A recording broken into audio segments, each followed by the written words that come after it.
Science.com.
Well, welcome to the show. How you doing today?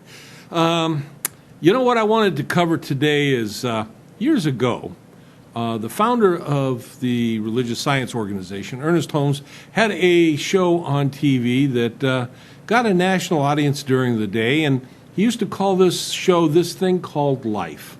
And I was reviewing some of his shows the other day, and he had a couple of, I'll call them metaphors that he used in explaining how we can put this thing called life to use for us in our lives. And I wanted to share it with you today because, you know, good ideas never seem to go out of style. But first thing I want to do today, though, is as we enter the show, is I want to answer a question that I've had many people ask. It's amazing to me that I still get this question, but I do. And the question is, are you like Scientology? And the answer to that is absolutely no.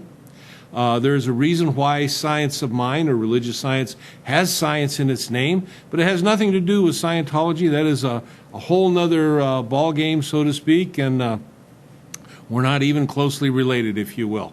But I want to read something that Ernest Holmes wrote in the introduction to the Science of Mind book to kind of give you an idea, an understanding of what it is that we talk about when we're talking about the science of mind. And he says here, we all look forward to the day when science and religion shall walk hand in hand through the visible to the invisible.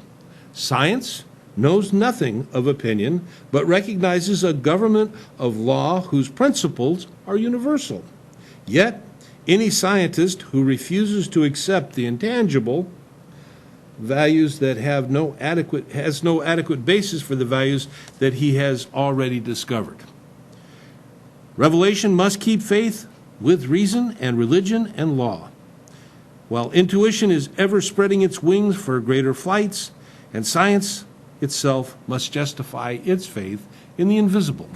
That was written in 1938, and basically what he was saying was that science has to accept things based on faith, even as they pursue and create their hypothesis and their theories, and religion.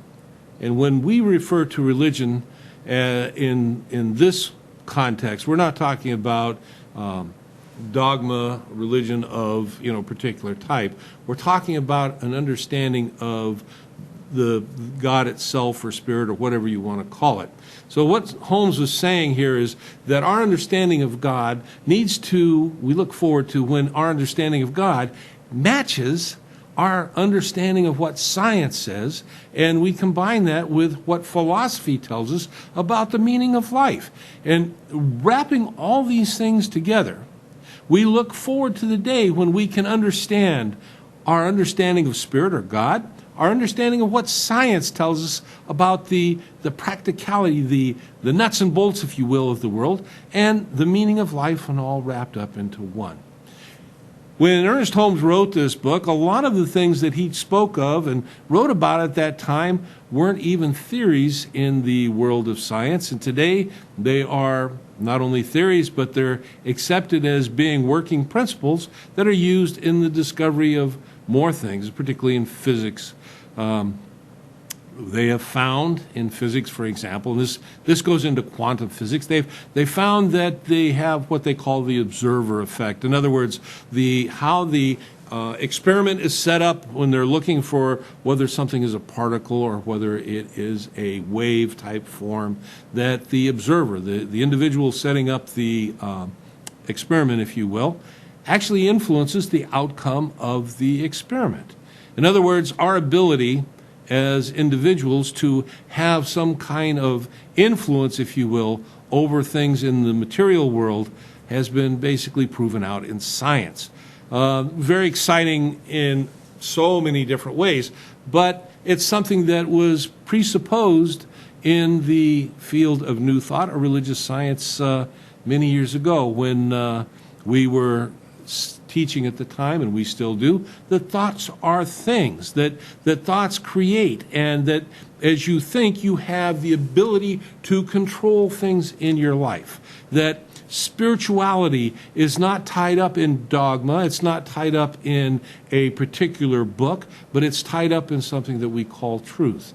And truth is something that nobody has a corner on, if you will, nobody has a handle of, but we're discovering it, and it's unfolding, and as we do, we take whatever we learn and we apply it in creating our life, our spiritual life, if you will. And so today we have a philosophy that generally goes under the title of New Thought, that basically states that we believe in one God that is infinite, omnipresent, omnipotence, and omniscient, all knowledge, all present, and all power. There's no place, as we say, where God is not.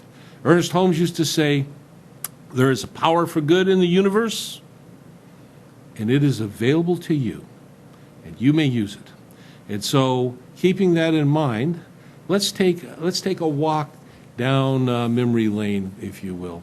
Years ago, Ernest Holmes used as an example the idea that if we had a lake high up in the mountains, and today you see I have a lake behind me, and we have water that comes down from that lake. In the ancient times, when Romans were beginning to do their water, their agricultural, and they're bringing water down into the cities and stuff. At first, they cut canals, and it took a lot of work, and there was a lot of drawbacks to it. But at some point in time, somebody figured out that if they enclosed the water in a pipe at its source, and they ran the pipes down to the towns, the pipes could actually come from a high area in the mountain, come down into a valley, and actually go up, would carry the water up a hill and bring it back down to another valley, as long as the level of the water never exceeded the original level of the water of its source up in the mountains. And in being able to do so, they created these great aqueducts through piping that brought water down, and through this piping, these aqueducts, they had water in the cities, but they also had fountains in the cities. These beautiful fountains that would, have their stuff going and everything. And I want to take the fountains for a minute, and let's think about this. The fountains, all of them, were basically tied into this aqueduct system. So they all had one source. Each fountain had a level of water that would come up through the fountain, and that would be dependent upon the size of the pipe that ran to the fountain. And as long as there were no obstructions in the pipe, the fountains would flow and everything was fine. That's kind of the way we describe the way it works in our spiritual life. God, Spirit, our source, is that equivalent of the lake high in the mountains. And there is a pipe, if you will, a connection between us and our source. And the good always runs to it. It runs downhill, if you will, and it runs to each and every one of us. It's there. It's awaiting us. Well, wait a second. Why isn't it unfolding in my life? Well, see, this is the deal. The water flows down through the pipes. When the fountains stop flowing, nobody says, oh my gosh, the fountain's not right, there's something wrong with the fountain. We don't look to the fountain, we look to the pipe itself. The pipe is the filter, if you will. It is the aqueduct that allows the good to flow into the fountain. We begin to look for some kind of obstruction. Maybe it's sand, maybe there's a leak in the pipe, maybe there's silt, whatever. And once we find it, we clear it out, and the water flows again. This also is the way it works in our life. Our good is always there, it is always available to us, and it's always at the level of the divine source, if you will. What we have to do, if we're not expressing it in our lives, is find out what it is that we're dealing with that has created this particular kind of obstruction. So we're going to go to our first break, and when we come back, we'll pick this up. So I'll see you then. Open house this Saturday in the Tower District. This house is located at 1244 North Echo, 3 houses north of Olive in the heart of the Tower District. Stop by this Saturday between 1 and 3 p.m. or call 486-6758 or go to MikeBriggsProperties.com. See all Tower District listings by all agents at TowerDistrictProperties.com.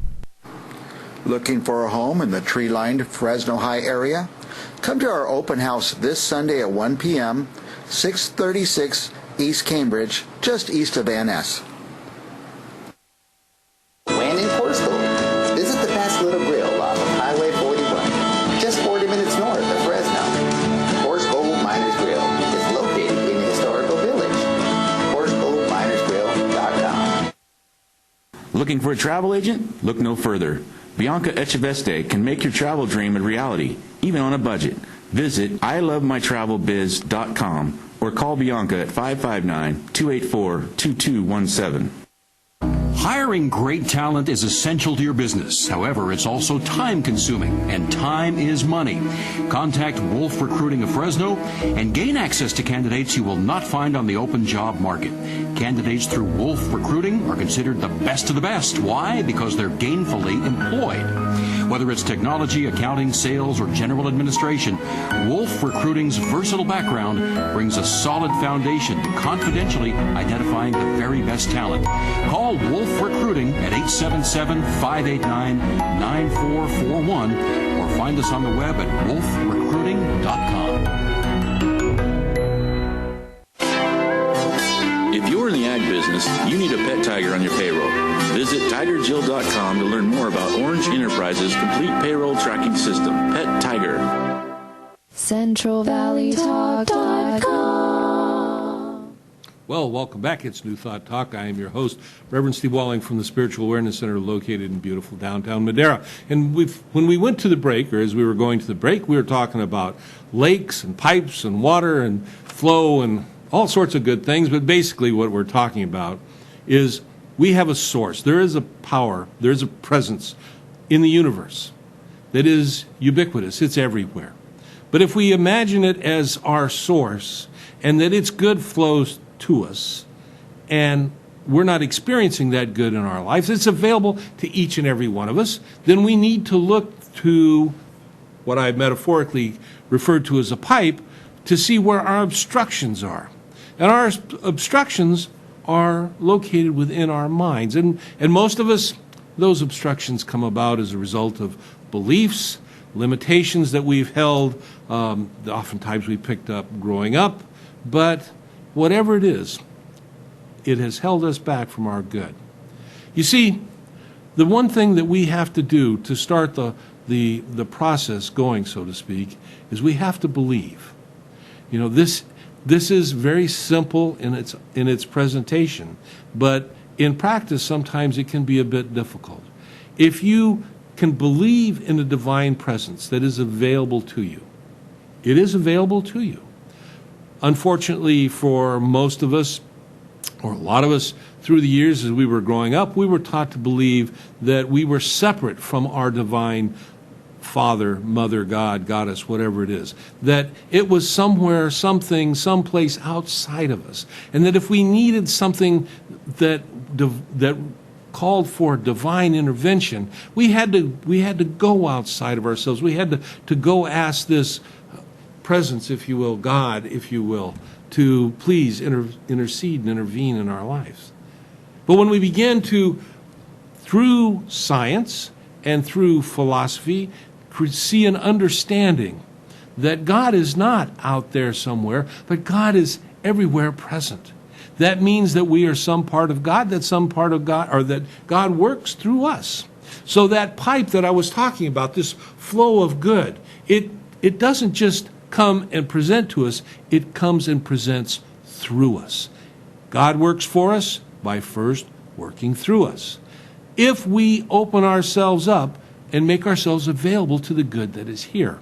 And this is what this teaching metaphor about the lake and the pipe is all about. The size of the pipe is going to determine the amount of water that flows. And whether we have obstructions in that pipe are going to determine whether it even gets to us at all. So how do we increase the size of our pipe, if you will, and how do we remove the obstructions? The size of our pipe, if you will, is based on our faith and belief. What we believe is what we will perceive in our life. And when we can believe in God, believe in God's good, believe that God is not only the giver, but God is the substance, and God is also the receiver by receiving through us, we open ourselves up to the gift, if you will, that is here. At the same time, in our mind, we have our own restrictions, obstructions, and chaos, if you will. You see, we believe in God, we open ourselves up to God, we allow God to work through us. However, we also have to bring ourselves in alignment with principles. And the principles are the principles that define the good that God brings. In other words, if I'm open to God's good, but I fail to forgive, what do you think? That's an obstruction. The master teacher, when asked how we should pray to God, gave us two things. He says, we need to forgive ourselves and we need to forgive others. It's important. That opens ourselves up. We need to love God with all that we are. So as we love our neighbors as ourselves, as we love God with all that we are, we open that pipe. To the extent that we do that, we create a bigger pipe. If I have a belief of limitation about myself, that I'm not good enough, that something happened, thoughts are things, and boy, I'll tell you, this can really be a bugaboo. So I want to present another metaphor in regards to this. And again, this is something that Ernest Holmes shared many years ago on his TV show. And he said, consider, if you will, your mind is like your house. And you've got all sorts of furniture in there. But you look around and some of that furniture is pretty beat up. Some of it's old, doesn't serve you well. And you realize that it's time to recreate what I'm living in. I want to clear out the old. I want to open up to something new. So you go around and you pick something out. And you say, well, this doesn't serve me. And you take it out. When you take it out, you replace it with something good, something that does serve you, something new. And you don't go back out and bring that old thing back into your house to just be something in your way. Once it's gone, you leave it go. And you go through your house and you're redecorating and you're bringing in all these new pieces of furniture, if you will, and you're getting rid of all the old. And what he's talking about is going through our mind and getting rid of old thoughts that have limited us, that have held us back. This takes some work, but we'll pull the thoughts out. We'll take a look at them. If it's a limiting thought, maybe we need to forgive ourselves, and we say, okay, we'll do our forgiveness work, and then we let it go. One of the things that I teach oftentimes to people in our congregations is this idea of two very powerful words. And those words are, so what? We get caught up in our story, boy, we do, and we get caught up in our grief, and it can be tough. But when we can look at those thoughts in our minds, and instead of allowing them to wrap themselves up into us emotionally and begin to express in negative feelings and limiting thoughts, we look at them, we face them down, and we say, so what? You're part of the past. The only way I can, or you can experience or have a rerun of the past is in our minds. We can't go back. We can't do anything about it. But we do in mind, we hold these things, and so we can go back in mind, we say, okay, I am done with that. It does not serve me. I'm going to carry you out and put you in the trash heap of useless things in my life, and I'm going to replace you with something good, something supportive. And that's some kind of an affirmation. It's some kind of a thought that we can use. And God works for us as we do this. And I know sometimes people go, well, I'm used to this church situation and all this, piety and stuff like that. Steve, you make it sound so simple and so unspiritual, if you will. Well, really, it's not too difficult to understand that we are, in fact, spiritual beings. You can't become any more spiritual than you are right now. You may not be expressing your spirituality, but you can't be any more spiritual because you are a spiritual being having a physical expression. What we want to do is get rid of those things that limit us. And those things that limit us aren't something that's outside of us. It's not something that somebody else has done to us. It's those things that we have held in our mind. So it's time to go through and do a little house cleaning. And we do it in our mind. We do it through things like meditation.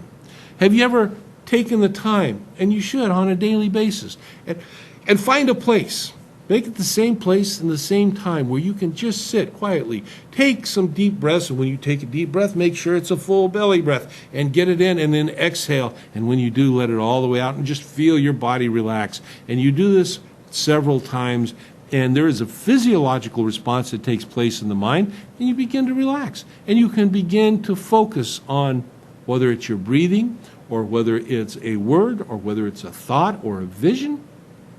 You allow your mind to focus on that, and it may wander a bit. Bring it back lovingly. Don't beat yourself up. When you do that, what you're beginning to do is allowing your mind to open itself up to something that's there. Because you see within you, and this is something, understanding that you are a spiritual being. Within you is this power, is this presence. There is divine presence within you that is seeking to make itself known, if you will, to demonstrate in your life.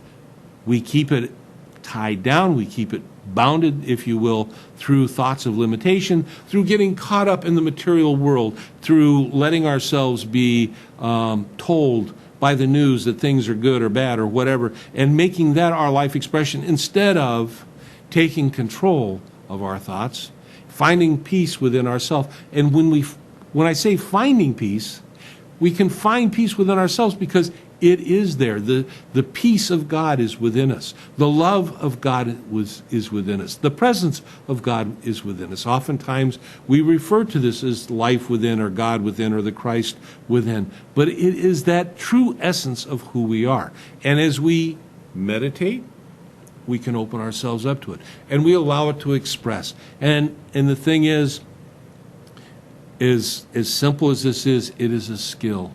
It truly is. It's no different than learning to play an instrument. Now, I've heard very few people refer to spiritual practices, if you will, as a skill, but that's what they are.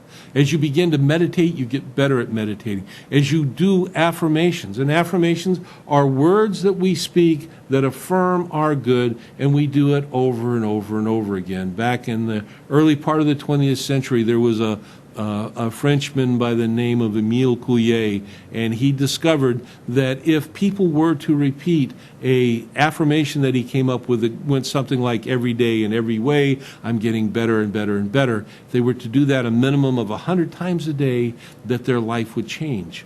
And amazingly, as it was tracked, they found out that in fact worked for a majority of people. Didn't work for everybody because some people have an innate resistance to accepting things in their life. That doesn't mean that they can't. And if you happen to be one of those kind of individuals that you're working on your affirmations, maybe you're studying New Thought in some form, and you just can't seem to get over it, hang in there, because you can. It may take a little more for you than someone else, but you can get through this. Sometimes you may want to work with someone that can help you through it. If you're not associated with some kind of a New Thought Center, I highly recommend that you do associate with some. If you happen to be here in the Central Valley, we have several in Fresno. I'm located at the Spiritual Awareness Center out in Madera, and we can work with you to help you retrain your mind, if you will, so that you can be in control. You can be the conductor, if you will, of the train of your life experience. So, having said that, we're going to take a break, and I'll see you when we come back.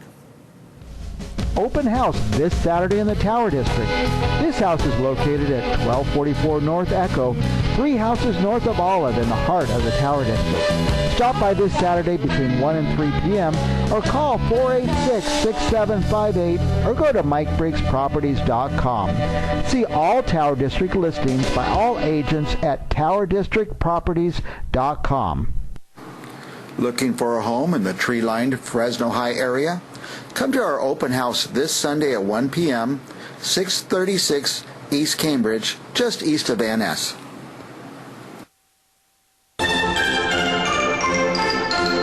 Need raisins? Call National Raisin Company at 559-834-5981 or online at nationalraisin.com.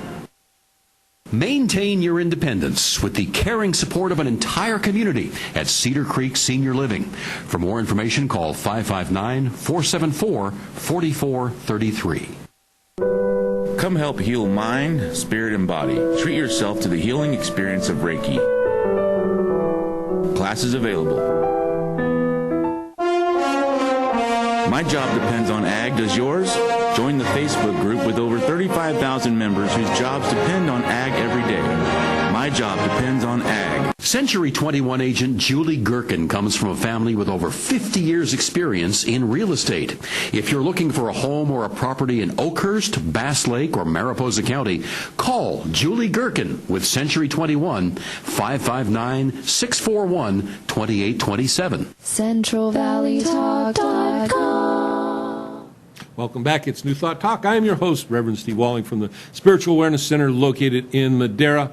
And as we were going through the show, in the first segment, I talked about our source, metaphorically speaking, as being water high in the mountains and coming down through some kind of a pipe aqueduct system, bringing our good to us, and that all the good that we can allow ourselves to conceive is what will determine the size of the pipe, if you will, and our ability to remove any restrictions, obstructions within ourselves allows that to flow through us and out into our life expression.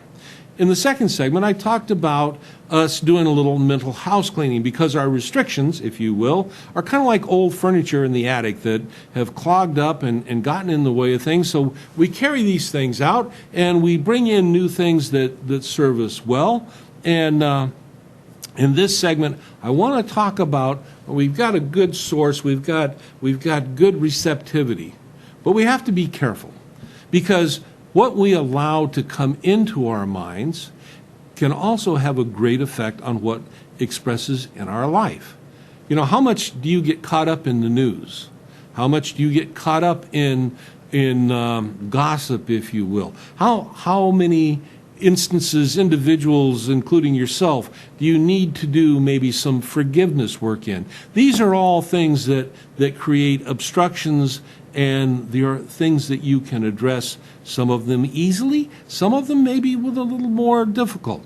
As I said in the last segment, if you can begin to embody the consciousness of so what, you have a powerful tool there that you can use in revamping, if I can use that concept, your life experience. Nobody likes to carry around bad memories, if you will, but we all do, don't we? They're not in our mind in a way that they cannot be addressed. Now, you cannot necessarily unremember something, but you can address how it is that you remember it. And this is where the concept of so what becomes a powerful tool. If you have some kind of a memory that has been tragic, if you will, in your life, spend some time with that in meditation. Realize, talk to yourself, pull that memory out, take a look at it. It's in the past. You cannot change it.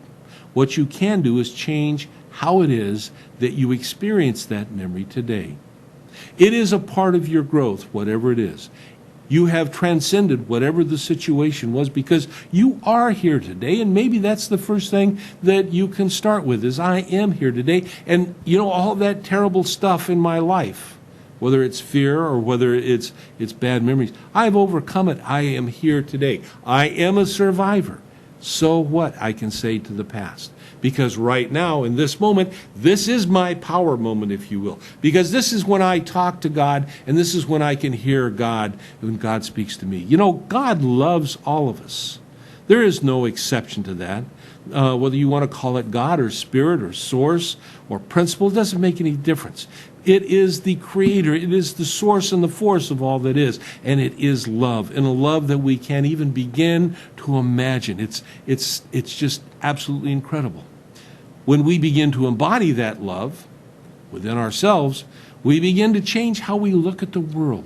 If I live a life of a consciousness of love, do I have room in my life for gossip? Do I have room in my life for prejudice or bigotry? Do I have room in my life, and this is a key one, do I have room in my life for fear? If I'm embodying love, fear. And that's what I want to hit now. Fear is a very interesting thing because, one, it is a sense that is kind of hardwired into our nervous system, but it is something that science, and going back to the beginning of the show, I talked about science and religion and philosophy combining, and now that we know that fear is something that we come hardwired with, and science also tells us it's something that we can rewire our brain for, why live a life that is tied to fear? Because fear creates fear thoughts. Fear thoughts, like that old furniture in the attic, is continuously creating obstructions and restrictions to our good. So let's take this thing and let's hit it head on. Let's address it. When we deal with fear within ourselves, we always attach something to it. Fear of this, fear of that. Whether it's a bill, whether it's an impending economy disaster, whether it's that there's going to be the party out of power that I don't like is going to be pulled into power, all these things, none of those are important. What we're dealing with is fear. And when Roosevelt said back in World War II that the only thing we have to fear is fear itself, he spoke a really great truth. When we realize that everything that we attach to fear is not important, that it's only this fear feeling that we have that is important, we can begin to address the feeling. Because whatever's going on is going to go on. If it's something that you can change, you will change it. If it's something you can't change, you won't change it. Doesn't make any difference. One way or another, what's going to happen is going to happen. But in this moment, right here, right now, neither one of those things are going on. What's going on is this expression within us of this fear feeling. Again, powerful words, so what? Now, you may have to talk to the fear within you. You may have to meditate on the fear. You may have to do affirmations. There's many different principles and practices that you can put into play in your life, and you can learn these through reading books like The Science of Mind or various other New Thought books, or attending religious science centers or unity churches or CSL centers or whatever. You can learn to address this fear, and when you do, you can learn to master this feeling. When you do that, you become the master of your fate. Now, fear, on some level, does serve us. But when fear controls us, we become the servant to fear. And that's never a good place to be. Psychologists, psychiatrists, tell us, people that do the mind thing, there are primary feelings and secondary feelings.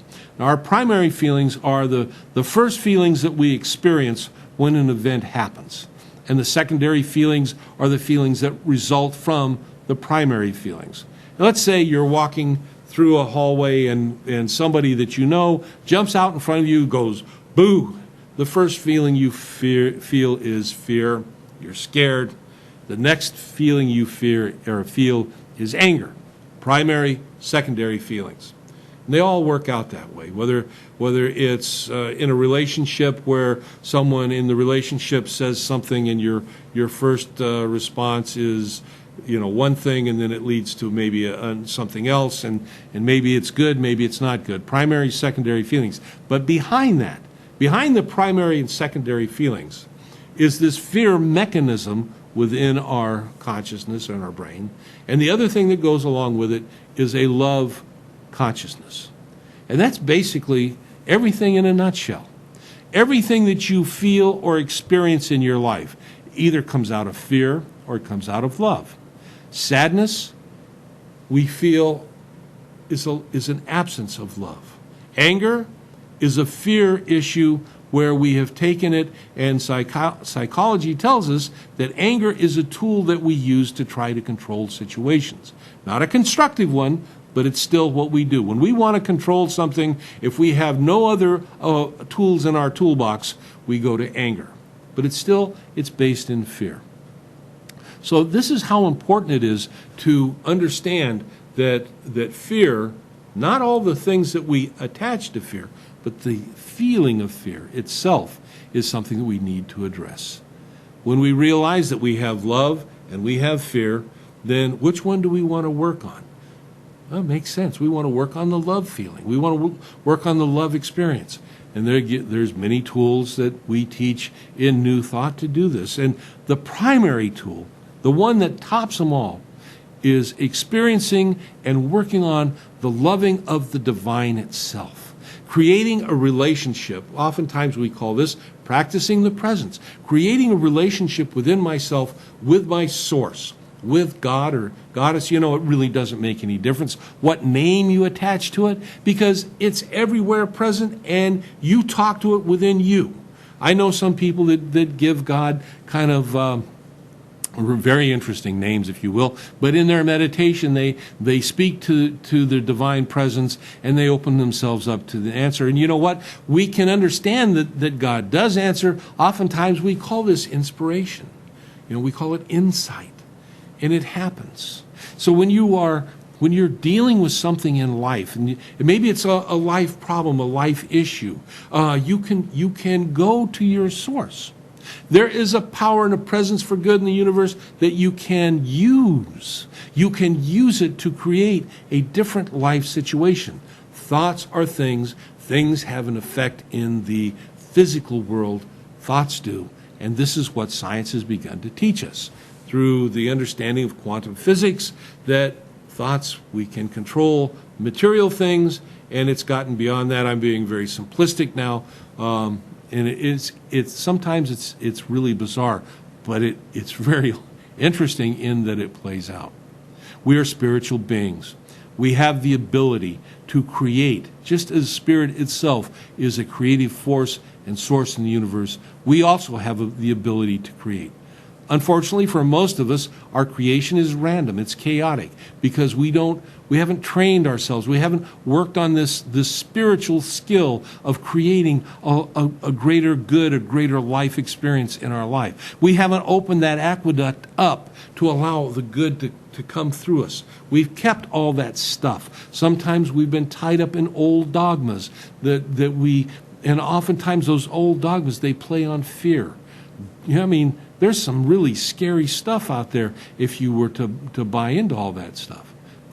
However, for people that have taken a look at it, begin to understand the context of these ancient dogmas, begin to see historically how they were created, begin to see how they don't necessarily correspond with what science is telling us today, they've made a choice. Sometimes the choice is to say, I don't believe in God at all. Sometimes the choice is to say, this doesn't serve me, but I don't know what does. Well, let me posit this for you. If you're one of those people, if you are looking at old dogma, if you are looking at limiting things in your life and you're going, I feel within myself an urge for something better, you betcha that urge is there. That is the divine urge that is within you, and it is directing you to something other than where you're at. This is where you can begin to walk a spiritual path that is empowering, not disempowering, that is creative, that is not only something that affects you, but it affects the world around you. You know, not only are thoughts things within ourselves, but thoughts are things within our environment. Have you ever experienced somebody that, you know, maybe you've been a little down, a little melancholy, things aren't going so good in your life, and you come across a friend who's just really up? I mean, I'm going to use this phrase, the energy just seems to exude from them. In truth, it does. This is another one of those things that science tells us, that we are energy fields, and we can change our energy fields by changing how we think. If we think and we focus on the positive, we create a positive energy field. If we think and focus on the negative, we create a negative energy field that not only affects people around us, but affects us physically. Imagine, sometimes those things that we experience in life that we call dis-ease are things that we had a big hand in creating. And that can be a real eye-opener for some people. And for some people, it can be a lifesaver. There was one time, going back many years, when medicine said surgery or medicine were the things that you had to do to heal or cure yourself. Then somewhere along the line, medicine began to realize that all the surgery in the world and all the medicine in the world have nothing to do with healing. What they have to do is they prepare this physical being, the body, so that it can heal itself. There is an innate intelligence within the body that strives for and promotes healing. Sometimes it gets overpowered by things, and that's where medicine comes in. It removes those things, and the body can continue to heal itself.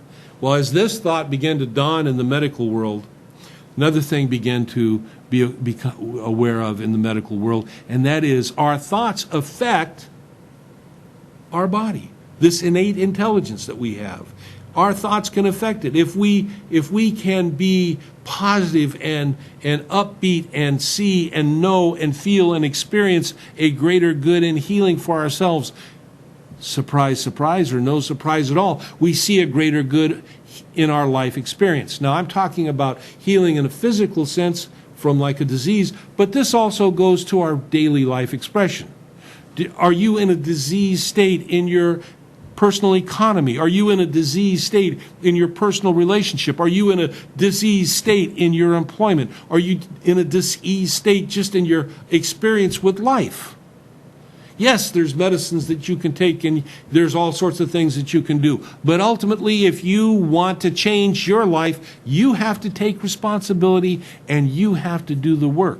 And when you do the work and you do take responsibility, it's amazing, or not, depending on how you look at it, how life changes for you. When you have an expectation of positivity and good unfolding in your life, life will come to you in a positive way. God works for you by working through you. You are this wonderful spiritual expression. You are also a whole collection of old furniture in your attic that needs to be cleared out. Let's open up our pipeline to our good. Let's get rid of and obliterate the obstructions. Let's open the gates, the floodgates, and allow this to come in. And then let's clean out the house, the attic, if you will, so that as things come in, we are receptive, open. There's light, and the love that is there, the goodness that is there, is just ready for all the good that can come to you. I don't think it can get much better than that. Matter of fact, I know it can't if you take your life to that way. And so, we're going to take our next break, our last break, and I'll see you when we come back. Letty Pingatore focuses on the unique needs of each client. Call Letty if you need a realtor in the Central California area. Looking outside the CenCal area, Letty will refer you to the best Keller Williams agent nearest you. Letty Pingatore, Realtor Extraordinaire. Here at at Central Valley Talk, we've chosen Select Business Systems to provide for our copy, print, and scanning needs. We used to think it was cheaper to purchase our own toner and maintain our own office equipment. But now, with the expertise and experience of Select Business Systems, our office workflow is running at peak performance, saving our company time and money. They've truly set us up with our new Sharp multifunction copier, streamlining our office with the press of a button. To find out how you can improve your office technology, call Select Business Systems at 446-0123 or visit their website at selectsharp.com. Looking for work? Tired of minimum wage? For as low as $200, become certified as a forklift driver at the Certified Forklift Training Center. Call 559-325-8097 or visit cftc.net. No matter what you drive, sooner or later you're going to need tires. That means you. It's Wheel King, your custom wheel and tire headquarters for over 20 years. Hundreds of custom wheels and tires in stock all the time. Shocks, brake jobs, alignments, and lowering done the right way. The King has got you covered. The tire wheel, Wheel King. No one else can get attention. Call 225-KING. Blackstone, just off the Shaw. It's Wheel King. Hiring great talent is essential to your business. However, it's also time-consuming, and time is money. Contact Wolf Recruiting of Fresno and gain access to candidates you will not find on the open job market. Candidates through Wolf Recruiting are considered the best of the best. Why? Because they're gainfully employed. Whether it's technology, accounting, sales, or general administration, Wolf Recruiting's versatile background brings a solid foundation to confidentially identifying the very best talent. Call Wolf Recruiting at 877-589-9441 or find us on the web at wolfrecruiting.com.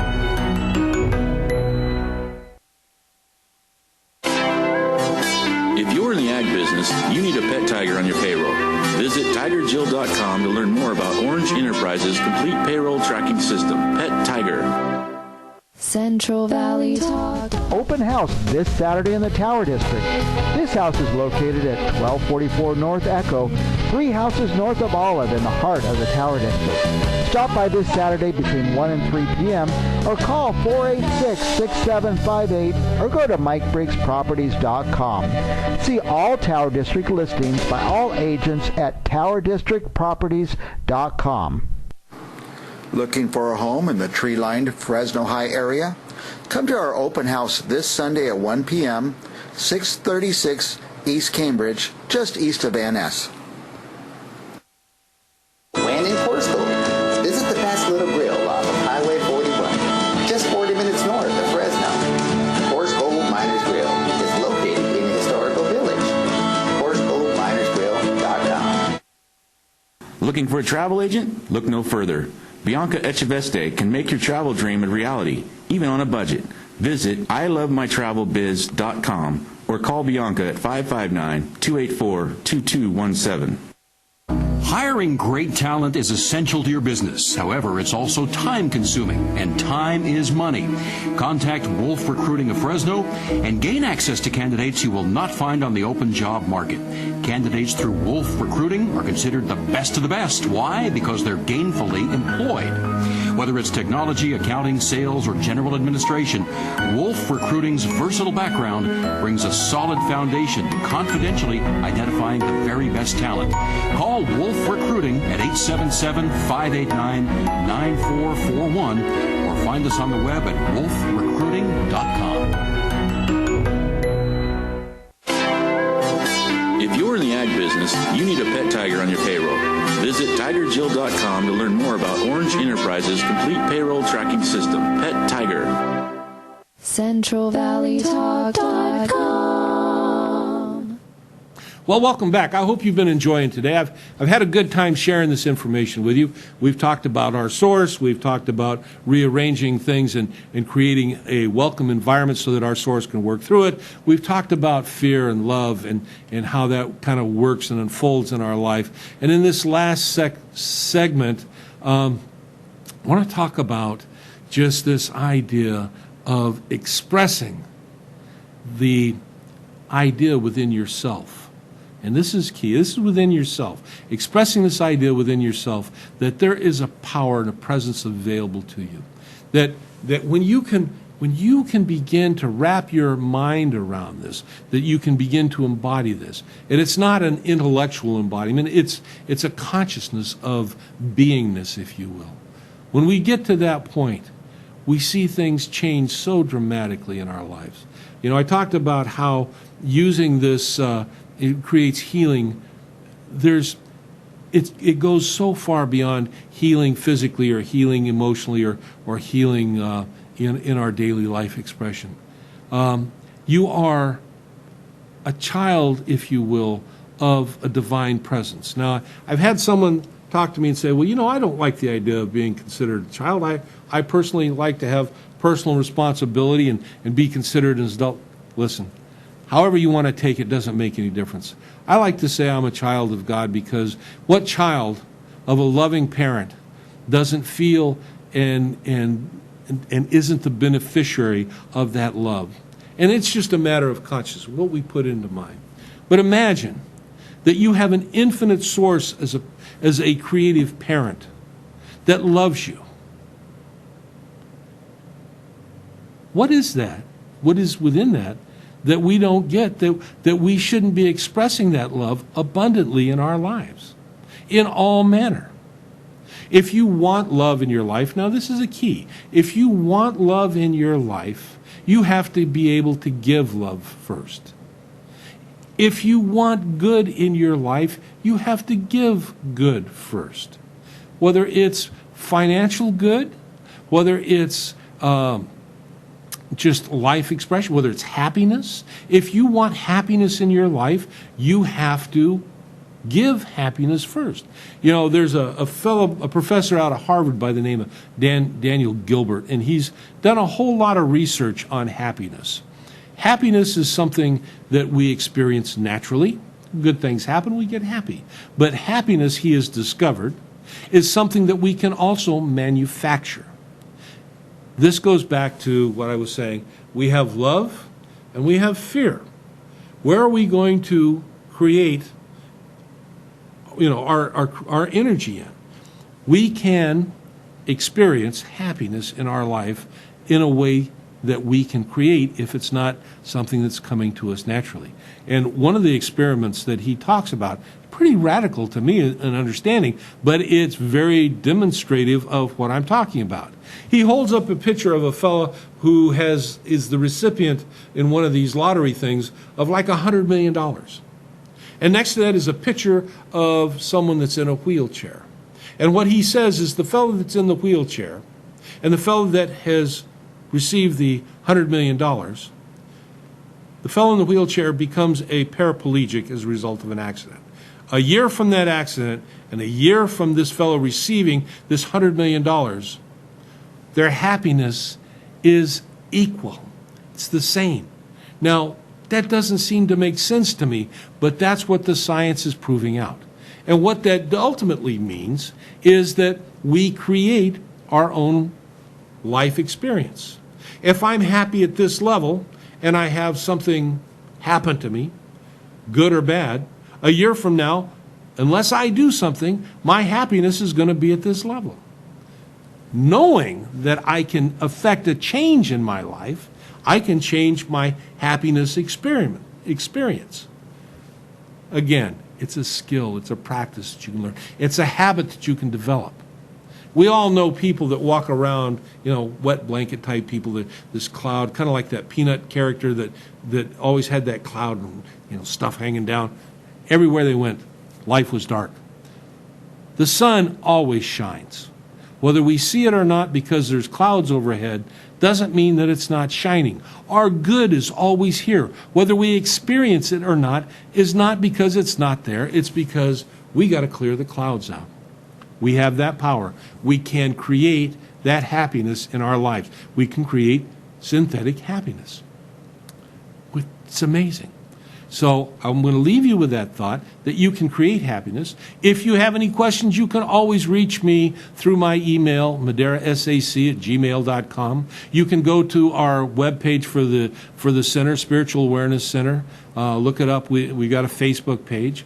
If you're new to New Thought, you can go to newthoughtlibrary.com, and you can find books there to read. If you're looking for a center, you can go to findacenter.com and find a center near you. This is a powerful experience. It's a powerful spiritual practice. You don't have to be tied to old dogma that tells you that you are less than, that there is a God that wants you to feel like you are in something less than this. You can experience the good of the God that loves you, that created you. And on that, my friends, let me say that the light of God surrounds you, the love of God enfolds you, the power of God protects you, and the presence of God watches over you. Because truly, no matter where you are, God is, and all is well. I'll see you next time. Have a great week.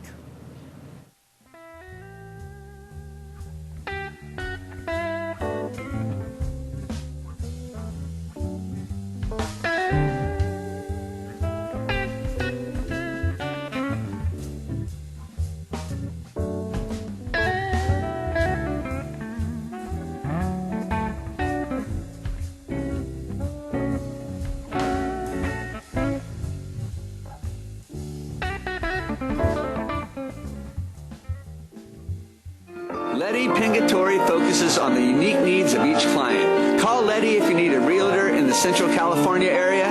Looking outside the SoCal area, Letty will refer you to the best Keller Williams agent nearest you. Letty Pingatore, Realtor Extraordinaire. Here at Central Valley Talk, we've chosen Select Business Systems to provide for our copy, print, and scanning needs. We used to think it was cheaper to purchase our own toner and maintain our own office equipment. But now, with the expertise and experience of Select Business Systems, our office workflow is running at peak performance, saving our company time and